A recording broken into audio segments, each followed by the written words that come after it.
Todavía se sigue esperando la reanudación de la fase 4. La ministra de Educación ha dado ya fecha. Sin embargo, las cosas no lo tenemos claro. Yo quisiera desagregar. En primer lugar, uno de los sectores más complicados es el sector turismo. Y el sector turismo depende de dos cosas: del turismo interno, pero también del turismo internacional. ¿Y cómo se va a hacer si nuestros aeropuertos están cerrados y además que el Perú no está siendo visto por buenos ojos, o me equivoco? No, bueno, es una apreciación pues efectivamente derivada de las circunstancias. Acá cuando se planeó la reactivación económica en 4 fases y que empezó en el mes de mayo, durante mayo, junio, julio, la prioridad fue activar las actividades productivas. La energía, la minería, la industria, la construcción, la pesca, el comercio, y se pretendía llegar a un 90% del Producto Bruto del país. En todo ese proceso se cumplió con las recomendaciones, el gobierno recortó parte de las decisiones y se llegaba al 1 de agosto para el inicio de la fase 4. La fase 4 tiene una particularidad, que es la parte sensible, porque los servicios son los que tienen una enorme demanda de empleo.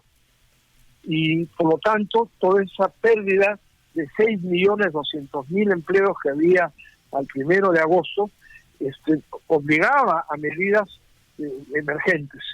Me permití en ese tiempo hacer la referencia, y lo tuve que hacer reiteradamente, para entendernos todos, que si comparamos este problema con lo que sucede con el cuerpo humano, bueno, aquí ha venido un virus mortal que nos afecta e incluso causa la muerte. Entonces los médicos tienen todas las prerrogativas para poder tomar las medidas preventivas. Pero también el cuerpo humano tiene el corazón, que es el trabajo, que es lo que la empresa produce, el ingreso que tiene, con eso paga a los trabajadores. Entonces tampoco podemos tomar medidas preventivas por un virus, porque si afectamos al corazón nos vamos a morir ya más por el tema del trabajo, de no tener ingresos, que por el propio virus. Y dije también que la economía es como la sangre en el cuerpo humano, que tiene que circular, tiene que verse integralmente. Entonces, en esa realidad es que propusimos tomar medidas de reactivación del sector servicios, incrementar el aforo de los restaurantes 40-60%, autorizar los vuelos internacionales, en poder resolver problemas operativos en los aeropuertos para que no haya esas restricciones de cuarentenas anteriores o preventivas a tomar un vuelo, porque el propio vuelo y el propio aeropuerto cumplen con los protocolos sanitarios. Entonces la regla que se mantuvo es que cualquier actividad que se desarrollara, en las que he manifestado, todos, micro, mediano, pequeño, grande, formal, informal, tienen que cumplir un protocolo sanitario: mascarilla, aforo, distancias, transporte, etcétera. Pero, ¿qué ha ocurrido? Que en el mes de agosto, bueno, hubo problemas políticos por los cambios de gabinete, pero de pronto el gobierno publicó un decreto que dijo: extiéndase hasta el 30 de septiembre todas las medidas vigentes. Entonces, no tomaron en cuenta las propuestas de la fase 4. Ahora estamos 20 de septiembre y recién el día de ayer en la mañana hemos podido reunirnos para proponer las medidas de la fase 4, que tienen que ver efectivamente, por ejemplo, con el tema del turismo. El toque de queda de los domingos durante el día afectó seriamente el turismo interno en el país, porque ya mucha gente el viernes al mediodía salía hacia un hotel y regresaba el domingo del mediodía en adelante de retorno a su casa. Y el tema de los vuelos internacionales, nos está mirando el resto del país como un destino, dado que la pandemia se ha desatado acá fuertemente. Obviamente, la Unión Europea se reunió el mes pasado y no calificó al Perú como destino.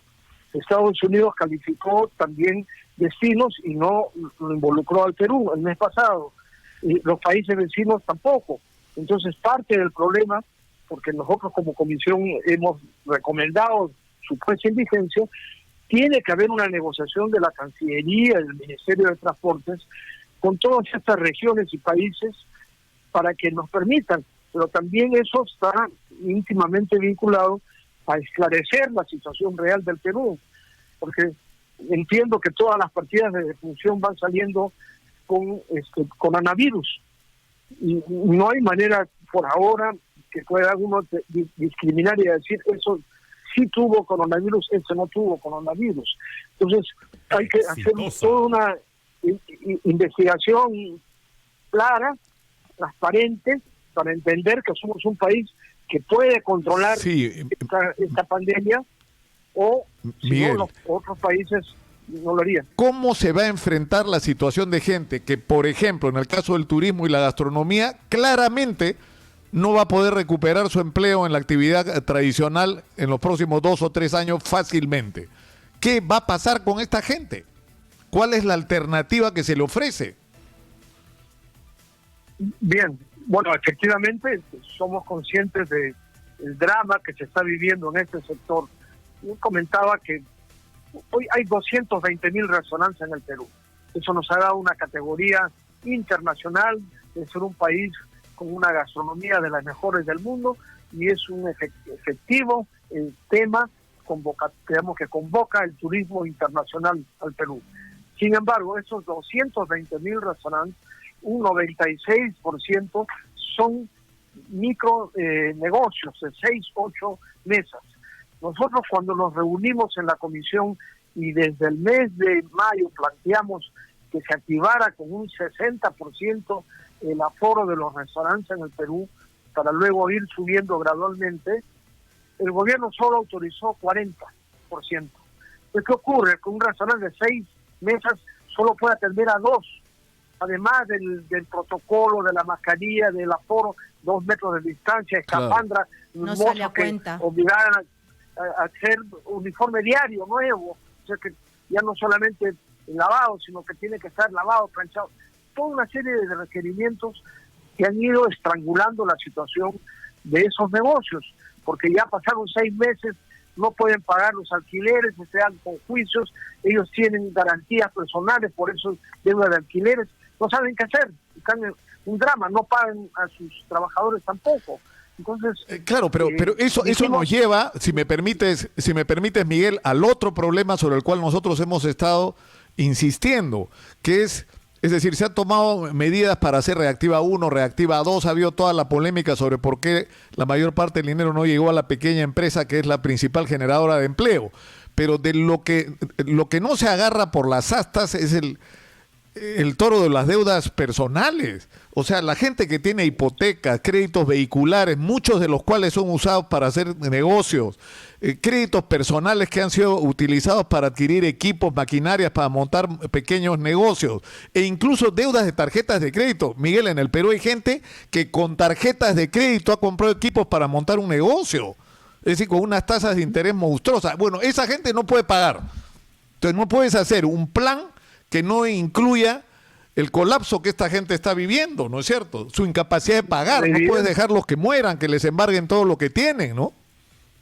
Por eso es que he insistido, bueno, de acuerdo, Nicolás, yo he dicho desde el inicio, para ser más figurativo posible y se entienda el problema, que eso es como el cuerpo humano, o sea que el virus que ha ingresado en el cuerpo humano y que es mortal, causa la muerte, etcétera, los médicos con razón proponen una serie de medidas preventivas, pero el cuerpo humano tiene un corazón que es el trabajo, que es lo que una empresa produce, con eso paga la remuneración, con ese ingreso el trabajador vive. Entonces no se puede tomar medidas que afecten el corazón, porque si no terminamos muriendo por el corazón y no por el virus. Y peor aún si la sangre es la economía, que tiene que circular, por eso hay que verla integralmente. Entonces no es cuestión de ver solamente el tema del virus, sino hay que ver lo que acabas de relatar. Esas empresas, un contrato de arrendamiento del local, le pide, obviamente con todo derecho, el propietario del local, que le afiancen con bienes personales. Entonces, si la persona pone su casa, pone su negocio, pone su automóvil, lo que fuera en garantía, y ahora 6 meses sin pago de alquiler. Pero ¿cómo se soluciona eso? Pero ¿cómo se soluciona desde una mirada integral? Eso es lo que hemos pedido desde el inicio, para que el gobierno no solamente tome medidas en el ámbito sanitario, sino que sean concurrentes, y para ello habría que convocar a reuniones directas con el sector privado. Esto quiere decir que no han hecho caso. El gobierno ha estado cerrado. No lo han, ha tomado la decisión. Nosotros, por ejemplo, en la comisión nos reunimos, ayer nos hemos reunido, hemos propuesto una serie de medidas en la fase 4, pero dependemos lo que hoy el Consejo de Ministros decida. El mes pasado no nos hicieron caso y prorrogaron por septiembre las mismas medidas de agosto. Claro, entonces, pero por ejemplo, Miguel, nosotros hemos estado atendiendo actividades, por ejemplo, lo de los gimnasios, ¿no es cierto? Aparte del aforo de los restaurantes, porque entre 40 y 60% de aforo hay una diferencia significativa, igual que la discusión de que si podían atender los domingos o no en las mesas en la movilidad. Pero en el caso de los gimnasios le da empleo a un montón de gente y están parados, ya no dan más. O sea, el siguiente paso para los gimnasios es cerrar. Mira, nosotros hemos dado la recomendación de los gimnasios por 2 razones principales.